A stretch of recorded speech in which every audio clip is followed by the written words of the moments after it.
Mariyappan audio நாவல்கள் channel உங்களை அன்புடன் வரவேற்கிறது. மனதுக்கு இதம் தரும் இனிய நாவல்களை நிதமும் கேட்டு மகிழுங்கள். உங்கள் ரசனைக்கு விருந்தளிக்கும் நாவல்களை தொடர்ந்து கேட்க சேனலை சப்ஸ்கிரைப் பண்ணுங்க, லைக், ஷேர் அண்ட் கமெண்ட் பண்ணுங்க. இணைந்திருங்கள் நித்யா மாரியப்பன் ஆடியோ நாவல்கள் சேனலுடன். இந்த மாடர்ன் லவ் ஸ்டோரியை உங்களுக்கு கூற வந்திருக்கும் நான் உங்கள் ஆர்ஜே சோபனா. நினைவில் உறைந்த நீராம்பலே. அத்தியாயம் 41. Love stories are boring. 2 பேர் எதிர்பாராம சந்திப்பாங்க, காதல்ல விழுவாங்க, அவங்களுக்குள்ள குட்டி குட்டி பிரச்சனை வரும். அதை பேசி தீர்த்துட்டு ஒன்னு சேர்ந்து லா லா லா லா லா லா லா லா அப்படின்னு டூயட் பாடிட்டு சுபம்னு சொல்லி படத்தை முடிச்சிடுவாங்க. இதுக்காகவே லவ் பேஸ் மூவிஸ்க்கு நான் மியூசிக் கம்போஸ் பண்றதோட சரி, அதை பார்க்கறதே இல்லை. இஷானின் தி ரிதம் ஆஃப் ரேவன் புத்தகத்திலிருந்து. தனியார் பொறியியல் கல்லூரியின் ஆடிட்டோரியம், செஞ்சேரி. சுமார் 2500 நபர்கள் ஒரே நேரத்தில் அமரக்கூடிய அளவில் பெரிய ஆடிட்டோரியம். இன்னும் சிறிது நேரத்தில் ஆருயிர் தோழியே திரைப்படத்தின் இசை வெளியீட்டு விழா ஆரம்பிக்கவிருக்கிறது. கருநீல வண்ண ஒளி விளக்குகள் பின்னணியில் மேடை LED திரையோடு தயாராகி இருந்தது. விழாவின் தொகுப்பாளர்கள் இருவரும் கண்ணை பறிக்கும் ஆடைகளுடன் தங்களது வேலையை ஆரம்பித்து விட்டனர். Let's welcome our hero Mithran. அவ்வாறு சொன்னதும் விளக்கு வெளிச்சம் ஒரு குறிப்பிட்ட இடத்தில் குவிய கூடியிருந்த ரசிகர்களுக்கு வணக்கம் சொன்னபடி வந்து சேர்ந்தான் மித்ரன். அரங்கெங்கும் கரகோஷம், பளிச் பளிச்சென கேமரா பிளாஷ்களின் வெளிச்சம்.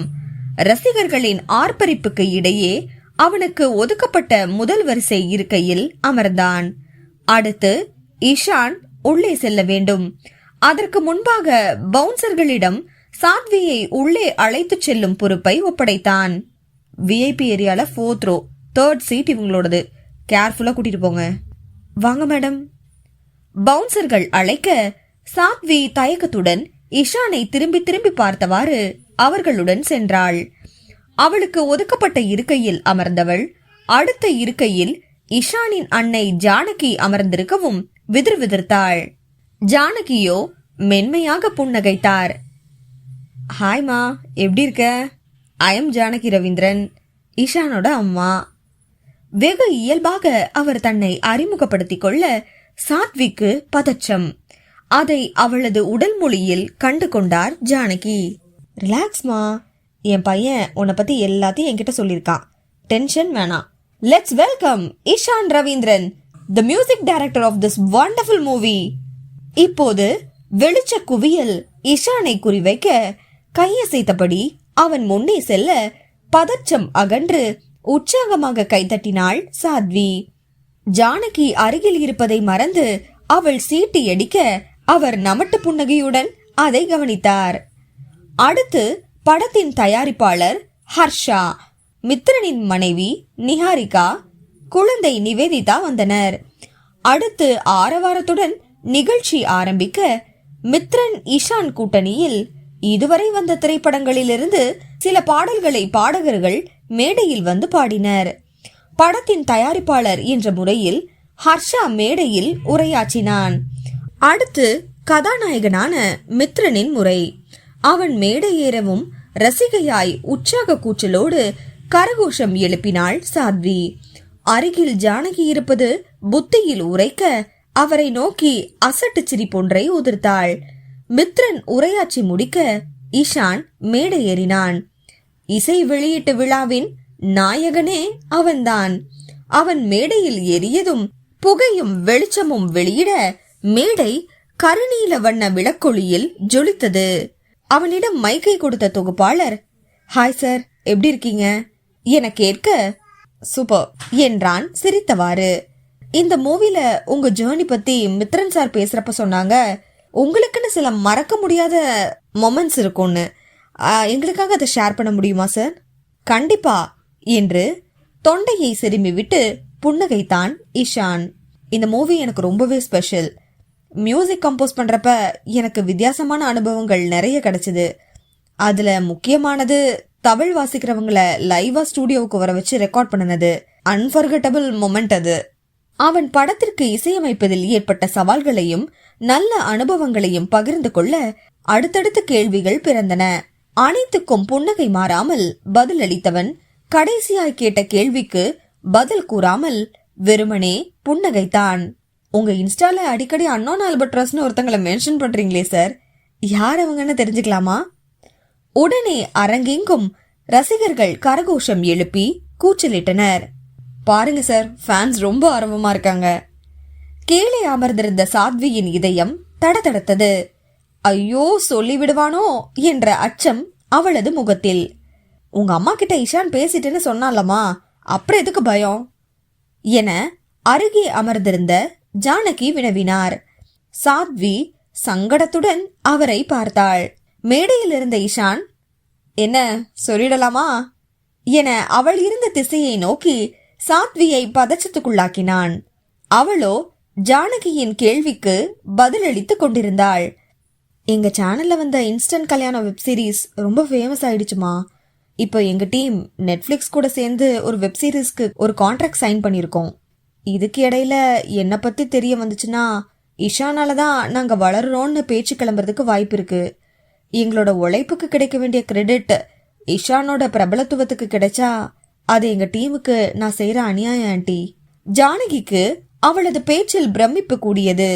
சற்று முன்னர் இளசுகளுக்கே உரித்தான குறும்பும் துருதுருப்புமாக சீட்டி அடித்தவளிடம் இத்தனை முதிர்ச்சியான பேச்சை அவர் எதிர்பார்க்கவில்லை.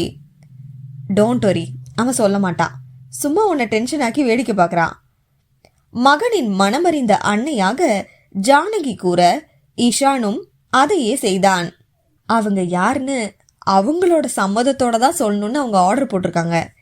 ஒரே ஒரு க்ளூ தரேன், அவங்களும் இந்த ஆடியோ லான்ச்சுக்கு வந்திருக்காங்க. சார், இப்படி சொன்னா நாங்க எப்படி சார் கண்டுபிடிக்கிறது? ஏம்மா, எனக்கு திட்டு வாங்கி கொடுக்கறதுல உங்களுக்கு ஏன் இவ்வளோ ஆர்வம் என இஷான் கேட்கவும் அரங்கம் சிரிப்பலையில் அதிர்ந்தது. அப்ப நீங்க சொல்றதா இல்ல சார்?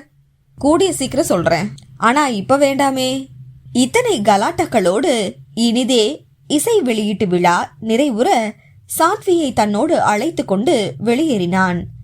கவனமாக முகக்கவசத்தை அணிந்து கொண்டு அவனோடு சென்றாள் சாத்வி. இருவரும் காரில் ஏறியதும் ஜானகி வந்த கார் அவர்களை கடந்து சென்றது. இஷான் காரை உற்சாகத்துடன் ஓட்டினான். உங்க சேனல்ல ஆருயிர் தோழியை மூவி ப்ரொடக்ஷன் பண்றது சம்பந்தமா ஹர்ஷா ஸ்வப்னில் கிட்ட பேசியிருக்கான். நாளைக்கு அதுக்கு ஷூட் இருக்கு. ஓ அப்படியா? என்கிட்ட அவன் சொல்லவே இல்லை. சர்ப்ரைஸா இருக்கட்டுமேன்னு சொல்லல. இன்னொரு நியூஸ் என்ன தெரியுமா? அந்த வீடியோல நானும் குருவும் மட்டும் இல்ல, நீயும் உண்டு. நானா? நான் என்ன செய்யணும்? ஜஸ்ட் என்ன லவ் பண்ணணும். ஏய், அட வீடியோக்காக தாமா.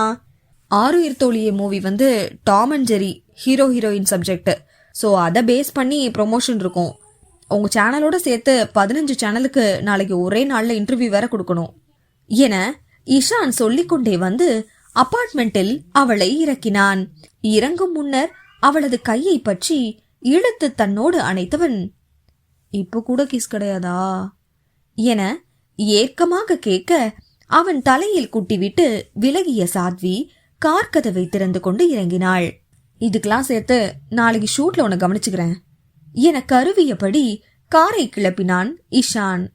அவன் சென்றதும் புன்னகையோடு மின் தூக்கியில் ஏறி பிளாட்டை அடைந்தவளை அழுது சிவந்த முகத்தோடு வரவேற்றார் காயத்ரி. என்னாச்சுமா என பதறியபடி அன்னையிடம் வினவினாள் சாத்வி. ஒண்ணுமில்ல என மறுத்தவர் பின்னர் சாத்வி தொடர்ந்து வற்புறுத்தவும் உடைந்து அழ துவங்கினார். அன்னை இதுவரை அழுது பார்த்திடாத சாத்வி துடிதுடித்து போனாள். அழாதீங்கம்மா, என்ன விஷயம்னு சொல்லுங்க. காயத்ரி கூறிய விவரத்தை கேட்டதும் சாத்வியின் ரத்தம் கொதித்தது. அன்னையின் பிரச்சனையை தீர்க்கக்கூடியவர் ஒருவர் மட்டுமே என தீர்மானித்து அன்னபரை அழைத்தாள். நினைவில் உறைந்த நீராம்பலே. அத்தியாயம் 42. சந்தோஷத்தில் துள்ளி குதிக்கலாம் போல இருந்தது மேகாவுக்கு. கரார் பேர் வழியான அன்னை தன்னுடைய காதலுக்கு இத்துணை சீக்கிரம் பச்சை கொடி காட்டுவார் என அவள் எதிர்பார்க்கவில்லை. முகிலனின் வார்த்தைகள் அவரது மனதை மாற்றிவிட்டதா அல்லது அவன் கொடுத்த வாக்குறுதி மாற்றிவிட்டதா? பட்டிமன்றம் நடத்தியது மேகாவின் மனது. ஆல்பர்ட்ராஸ் அலைஸ் சாத்வியின் மேனுஸ்கிரிப்டிலிருந்து. அமரேந்திரன் காயத்ரியை குற்றம் சாட்டும் பார்வை பார்த்தார். சாத்வி, உனக்கு அந்த நந்தகுமார் வீடு எங்க இருக்குன்னு தெரியுமா? தெரியும் அங்கிள், பக்கத்து ஏரியால தான் அவனோட பிளாட் இருக்கு. கிளம்பு. அவர் எழவும் சாத்வியும் அவருக்கு துணையாய் கிளம்பினாள். காயத்ரி பதறி போனவராக அவர்கள் இருவரையும் தடுக்க வந்தார். அந்த மனுஷன்கிட்ட பிரச்சனை எதுவும் பண்ணிடாதீங்க அமர், இவ சின்ன பொண்ணு, பிரச்சனையோட தீவிரம் புரியாம வளர்றா. நீங்களும் அவ இஷ்டத்துக்கு ஆடினா நியாயமா? அமரேந்திரன் காயத்ரியை முறைத்தார். நீ பயப்பட பயப்பட அந்த மாதிரி ஆளுங்களுக்கு குளிர் விட்டு போகும் காயு என அவர் அதட்டும் போதே பக்கத்து பிளாட் நீலவேணி வந்தார். அவருக்கு அமரேந்திரனை காயத்ரியின் நலன் விரும்பி என்ற அளவில் தெரியும். அமரேந்திரனை கண்டதும் அவர் வந்த காரணத்தை புரிந்து கொண்டார். நந்தகுமார் செய்த கேடுகெட்ட காரியத்தை அவரிடம் பகிர்ந்திருந்தார் காயத்ரி. வாங்க நிலா, நீங்களாச்சும் எடுத்து சொல்லுங்க என தனது தரப்புக்கு ஆள் சேர்க்க பார்த்தார் காயத்ரி. ஆனால் நீலவேணியும் அமரேந்திரனும் சாத்வியின் முடிவே சரி என்றனர். இப்ப கண்டிக்கலனா உங்களோட நல்ல பேரை அந்த ஆள் கெடுத்துருவாரு. அமர் சார் போய் நறுக்குன்னு 4 கேள்வி கேட்கட்டும் என்றார் நீலவேணி. அதை இவளுக்கு நல்லா சொல்லி புரிய வைங்க சிஸ்டர், அதுக்குள்ள நானும் சாத்வியும் வேலையை முடிச்சுட்டு வந்துடுறோம். இருவரும் அமரேந்திரனின் காரில் கிளம்பினர். நந்தகுமாரின் அபார்ட்மெண்ட்டுக்கு வந்தவர்கள் அவரது பிளாட் எண்ணை காவலாளியிடம் விசாரித்து நேரே அங்கே சென்று அழைப்பு மணியை அழுத்தினர். சில நொடிகளில் கதவு திறந்தது. திறந்தவர் நந்தகுமாரின் மனைவியாக இருக்க வேண்டும். சாத்வியையும் அமரேந்திரனையும் யாரென தெரியாமல் பார்த்தார். மிஸ்டர் நந்தகுமார் இருக்காரா என அமரேந்திரன் பவ்யமாக விசாரிக்க, இருக்காரு, நீங்க என சந்தேகமாக பார்த்தார் அப்பெண்மணி. நான் அவரோட ஸ்கூல்மேட், இவ என்னோட பொண்ணு, இவளுக்கு மேரேஜ் பிக்ஸ் பண்ணிருக்கோம், அதான் இன்வைட் பண்ணலான்னு வந்திருக்கேன். இப்போது புன்னகையோடு அவர்களை வீட்டிற்குள் வரவேற்றார் அப்பெண்மணி. ஏங்க, உங்க ஃப்ரெண்டும் அவரோட பொண்ணும் மேரேஜுக்கு இன்வைட் பண்ண வந்திருக்காங்க என்று உரத்த குரலில் நந்தகுமாரை அழைத்தார். வரண்டி, சும்மா 8 ஊருக்கு கத்தாத என சிடுசிடுப்புடன் ஹாலுக்கு வந்த நந்தகுமார் அங்கே இருந்த இருவரையும் யாரென தெரியாமல் விழித்தார். நீங்க யாருன்னு எனக்கு தெரியலையே. சாத்வி கடுப்போடு பேச வர அவளை கையமர்த்தி விட்டு அமரேந்திரன் எழுந்தார். நான் அமர், காயத்ரியோட லவ்வர், சாவகாசமாக சொல்லிவிட்டு சிரித்தார். நந்தகுமாருக்கு உதறல் எடுத்தது. ஏய், மரியாதையா வெளியே போங்க, இல்லனா செக்யூரிட்டியை கூப்பிடுவேன் என்று உதார் காட்டினார் அவர். ஏன் அவசரப்படுறீங்க நந்தகுமார், நம்ம பேசி முடிச்சதுக்கு அப்புறம் போலீஸே வருவாங்க, உட்காருங்க உட்காருங்க என அவரது கையை பிடித்து வலுக்கட்டாயமாக அமர வைத்தார். அவரது மனைவி பயந்து போய், ஏன் இப்படிலாம் பண்றீங்க, நீங்க உண்மையாவே யாரு என வினவினார்.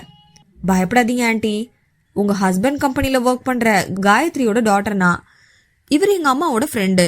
சாத்வி அவரது கேள்விக்கு பதில் கூறினாள். அமரேந்திரன் நந்தகுமாரை தனது பிடியிலிருந்து விடுவிக்காமல் எச்சரிக்க துவங்கினார். உங்ககிட்ட அட்ஜஸ்ட் பண்ணணும்னு காயத்ரிக்கு அடிக்கடி தொந்தரவு கொடுக்கீங்களாமே, புருஷன் இல்லாத பொம்பளைன்னு எகத்தாளமா லஞ்ச் அவர்ல பேசி சிரிச்சீங்களா, உண்மையா மிஸ்டர் நந்தகுமார்? அது நந்தகுமார் வியர்த்து வழிய அவரது திருமதியோ புடவை முந்தானை நுனியால் வாயை பொத்திக் கொண்டு அழ ஆரம்பித்தார். காயத்ரி நெருப்பு மாதிரி, அவகிட்ட தப்பா நடந்துக்க நினைச்சீங்கன்னா சுட்டெரிச்சிடுவா. யாரோ ஒரு ஃப்ரெண்டு கூட இணக்கமா இருக்க, ஏன் கூட இருந்தா என்னன்னு கேட்டீங்களாமே, அந்த ஃப்ரெண்டு நான் தான். நானும் காயத்ரியும் இணக்கமா இருந்தது நீங்க பாத்தீங்களா மிஸ்டர் நந்தகுமார்? நந்தகுமாரிடமிருந்து ஒரு வார்த்தை வர வேண்டுமே, ஆடு திருடிய கள்ளனை போல விழித்தார் மனிதர். இன்னொரு தடவை காயத்ரிய பார்த்ததும் ரெட்ட அர்த்தத்துல பேசுறது, அசிங்கமா சைகை காட்டுறது, அட்ஜஸ்ட்மெண்ட் பண்ணுன்னு கேக்குறது, இப்படி ஏதாச்சும் பண்ணினீங்கன்னா மரியாதையா இருக்காது மிஸ்டர் நந்தகுமார். ஒர்க் பிளேஸ்ல செக்ஷுவல் ஹராஸ்மெண்ட் கொடுக்கறவங்கள இப்ப சட்டம் சும்மா விடுறது இல்ல, அது உங்களுக்கு தெரியும்னு நினைக்கிறேன். மரியாதையா நடந்துக்கோங்க. அவரது கன்னத்தில் சற்று அழுத்தமாகவே தட்டிவிட்டு எழுந்தார் அமரேந்திரன். சாத்வி நொந்தகுமாராய் மாறியிருந்த நந்தகுமாரை மிரட்டலாய் ஒரு பார்வை பார்த்துவிட்டு கழுத்தில் ஆட்காட்டி விரலால் கோடெழுத்து காட்டியபடி அவரை தொடர்ந்தாள். இருவரும் வெளியேறியதும், அட பாவி மனுஷா, ஆபீஸ் போறேன்னு சொல்லிட்டு அடுத்த வீட்டு பொம்பளை கிட்ட அசிங்கமா நடந்துகிட்டியா?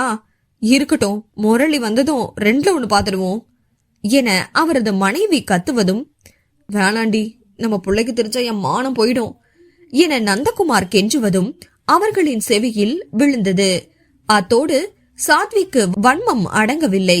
வீட்டுக்கு வந்ததும் முதல் வேலையாக அன்னையிடம் அந்த நந்தகுமாரை பற்றி அலுவலகத்தில் பாலியல் தொந்தரவு புகார் கொடுக்க சொல்லி வலியுறுத்தினாள். உங்க கம்பெனில இன்டர்னல் கம்ப்ளைண்ட் கமிட்டி இருக்கும்ல, அவங்க கிட்ட கம்ப்ளைண்ட் பண்ணுங்கம்மா. நீங்க பண்ணலன்னா உங்க சார்பா நான் பண்ணுவேன். அந்த ஆள் உங்ககிட்ட மன்னிப்பு கேட்டாலும் என்னால அமைதியா போக முடியாதுமா. அவனை வேற பிரான்ச்சுக்கு டிரான்ஸ்பர் பண்ணுவாங்களா? அங்க உள்ள லேடிஸ் கிட்ட போய் அங்க மோசமா நடந்துப்பான். அவன மாதிரி ஆளுங்களோட ஒர்க்கிங் ரெக்கார்ட்ல இதை ஒரு பிளாக் மார்க்கா சேர்க்க சொல்லணும். நீங்க கம்ப்ளைண்ட் பண்றீங்களா இல்லையா? அந்த ஒரே அதட்டலில் நான் காயத்ரியின் மகள் என நிரூபித்தாள் சாத்வி. அத்தனை நாட்கள் மகளை தனது சிறகுக்குள் வைத்து கண் போல் காத்து வந்த காயத்ரி இன்று அவள் பெரிய மனுஷியாய் அதட்டுவதை பார்த்து நெகிழ்ந்து போனார். கூடவே தக்க சமயத்தில் துணையாய் வந்து ஆறுதல் கூறிய அமரேந்திரனுக்கும் அவர் நன்றி நவிழ்ந்தார். மனதை அழுத்திய பாரம் இறங்கியதும் காயத்ரி இருவருக்கும் காஃபி போட சொல்லி சாத்வியோ இஷானுக்கு நடந்ததை கூறச் சென்றாள். நந்தகுமாரின் இல்லத்தில் எவ்வளவு கெத்தாக அமரேந்திரன் பேசினார் என்பதை அவரை போலவே அவள் சொல்லி காட்ட இஷானும் அனைத்தையும் கொட்டி கேட்டான். பின்னர் அவன் சொன்ன ஒரே ஒரு விஷயம் சாத்வியை அதிர்ச்சிக்குள்ளாக்கியது. உடராத Ishaan, this is not possible. ஏன் பாசிபிள் இல்ல? நீ மனசு வச்சா எல்லாத்தையும் செஞ்சு முடிக்கலாம். No chance. ஓ, நான் உன்னை பிராட் மைண்ட் உள்ளவன் நினைச்ச சாத்வி. பட் நீ ஒரு செல்ஃபிஷ் டாட்டர்னு ப்ரூவ் பண்ணிட்ட. எனிவே, குருவோட மூவி கமிங் ஃப்ரைடே ரிலீஸ் ஆகுது. FDFS போகலான்னு தான் உனக்கு கால் பண்ணினேன். சத்யம் சினிமாஸ், ராயப்பேட்டை. நானே வந்து உன்னை பிக்கப் பண்ணிக்கிறேன். ஒன்னும் அவசியம் இல்ல, நான் வரல, நீயே போய் பாரு. செல்ஃபிஷ் கூட படம் பார்க்கணும்னு உனக்கு என்ன தலையெழுத்தா? நீ நியாயமானவளா இருந்தா உனக்கு புரிஞ்சிருக்கும். போடி. அழைப்பு துண்டிக்கப்பட்டாலும் சாத்விக்கு படபடப்பு தீரவில்லை. நேரே அமரேந்திரனிடம் போய் நின்றாள். நீங்க எங்க அம்மாவை காலேஜ் டேஸ்ல லவ் பண்ணினீங்களா அங்கிள்? குத்தும் பார்வையோடு அவள் கேட்ட நேரத்தில் சமையலறையிலிருந்து காஃபி கோப்பைகளை ட்ரேயில் கொண்டு வந்த காயத்ரியின் கை நடுங்கி ட்ரேயில் இருந்து கோப்பைகள் கீழே விழுந்து சிலீர் என்ற சத்தத்தோடு நொறுங்கின. சாத்வி என அதட்டியபடி வந்தார் காயத்ரி. இவர் காலேஜ் டேல உங்களை லவ் பண்ணினாராமா? இஷா சொல்றான். இவர் இப்போ உங்களை லவ் பண்றாரா? அவர் அதிர்ச்சியில் அமைதியாகிவிட அமரேந்திரன் மெதுவாக ஆமா என்றார். சாத்வியின் வதனத்தில் கோபம் ஏறியது. இப்படி சொல்றதுக்கு உங்களுக்கு அசிங்கமா இல்லையா? அந்த நந்தகுமாருக்கும் உங்களுக்கும் என்ன வித்தியாசம்? இதுக்காக தான் ஒவ்வொரு வீக்கெண்டும் எங்க வீட்டுக்கு வரீங்களா? எங்க அம்மா உங்களை நல்ல நண்பனா நினைச்சாங்க. அந்த நட்பை களங்கப்படுத்திட்டீங்களே, சி. வெறுப்பாய் சொல்லிவிட்டு தனது அறைக்குள் சென்று விட்டாள். சற்று முன்னர் ஹீரோவாக தெரிந்த மனிதர் இப்போது வில்லனாகி விட்டார். அன்னை மீது உரிமையுணர்வு அதிகரித்தது. அமரேந்திரனை பிடிக்காமல் போய்விட்டது. எல்லாம் க்ஷண நேரத்தில் நடந்து முடிந்திருந்தது. ஹாலில் காயத்ரி கண்ணீருடன் அமரேந்திரனை பார்த்தார். ஏன் அமர், இதெல்லாம் சரியா வராதுன்னு எத்தனை தடவை சொல்லிருப்பேன். அமரேந்திரன் மென்மையாக புன்னகைத்தார். வாலிபத்துல உன்னை காதலிக்க எனக்கு உன் அழக தவிர வேற எந்த காரணமும் இருந்ததில்ல. நீ பரந்தாமனை காதலிச்சு கல்யாணம் பண்ணிக்கிட்ட. ஆனா என்னால உன்னை மறக்க முடியல. ஒண்டிக்கட்டையா இந்த வயசு வரைக்கும் வாழ்ந்துட்டேன். இப்பவும் என் மனசுல பசுமை மாறாம அந்த காதல் உயிர் போட இருக்கு. ஆனா அதுக்கு காயுவோட அழகும் இளமையும் தேவையில்லை. காயுவோட அரவணைப்பு மட்டும் போதும். அவளோட தோல் சுருங்கின கைய பிடிச்சுக்கிட்டே நரை கூடின முதுமையை கடக்கிறதுக்கு மட்டும்தான் நான் ஆசைப்பட்டேன். பை த வே, இனிமே நான் இங்க வரமாட்டேன் காயு. உன்னை தொந்தரவு பண்ண மாட்டேன். அமரேந்திரன் வெளியேறிவிட காயத்ரி உடைந்து அழ துவங்கினார். நட்சத்திரத்துக்காக அவர் தவறவிட்ட நிலா இனி அவரது வானில் வருமா?